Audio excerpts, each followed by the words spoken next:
And so I frequently begin with 60 minutes, one time per day, Monday through Friday.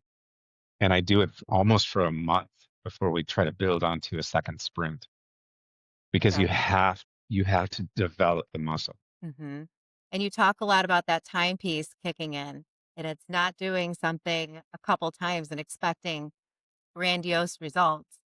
It's doing it every single day. And after, what is it? I think 18 months, you said the time factor Mhm. kicks in. Yeah, absolutely. And it's if you look at athletes, they train 90% of their time is spent on training and 10% of their time is actually performing, right? And so they're Hmm training for the 10% of their time over and over and over again. And I forget who it was, but I watched a fascinating interview about a guy who talked about the biggest obstacle he had to overcome towards being an NBA champion, which he um, was boredom. Boredom was his number one obstacle. And he said, you know, Really? you stand there and you shoot 53 free throws, and you're like, why am I shooting 53 free throws? And then you look at a guy like Steph Curry, who spends 4 to 5 hours a day just shooting the ball, shooting the ball, shooting the ball. And so that it's reflexive, it's intuitive what he's about to do. And then when he gets on the court and he has to perform, those that 90% of the time is what's made him, hundreds of millions of dollars. Wow, that's so true. And it's just doing those same repetitive tasks over and over. And that is refreshing because I feel like sometimes for creatives, you feel like you have to constantly reinvent the wheel and you really don't. It's just showing up and doing the same thing over and over and over again and refining your craft that really makes the difference. And what's fascinating is the resistance that I get from people when I ask them for 60 minutes a day, Monday through Friday. And so then my question becomes to them when they're very resistant, I say, what are you going to do for the rest of the 8 hours? They're like, I don't know. Check social media, whatever. I don't even know. And my point to them is if you give me 60 minutes a day, I can predict your income to within $10,000. If you give me Wow. 180 minutes a day, can predict your growth. And I can predict a growth rate of between 20 and 40%.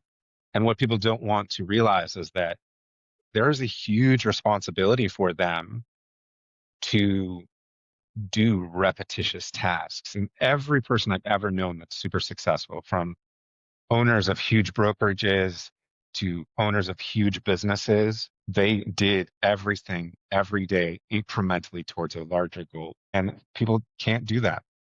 And I get into business planning. I had a woman come in to do business planning with me last week, or I'm sorry, the week before Christmas. And she said, I am brand new to the business and I need to make $250,000 a year. And I said, okay, we're going to do a business plan based on $250,000 a year, but here's what's going to happen. You're going to resent me for it. And she did. She did. Is she going to implement it though? She's doing a very marginally good job since then. And the thing is, like, I believe that you could do 250,000, but you have to do a Herculean amount of work. And what I tell people when they get into real estate is, you got into real estate because it was a low barrier to entry. And it takes 36 months for you to build traction. So you can't be defeated in 12 months or 24 months because at 36 months, you're going to look back and say, holy moly, look what I did. And Hmm one of the things I talk about in my coaching sessions is we grossly overestimate what we can accomplish in 1 year. And we grossly underestimate what we can accomplish in 5. And then you have the boredom factor, right? You have all these factors, distraction, the grind culture. You have the myth that success is an explosion, and it's not. It's a slow burn. Well, in real estate specifically, people think, oh, I get my license, I can close one big deal. That's great. And this is easy and fun. And, like you talk about, some people are accidental successes.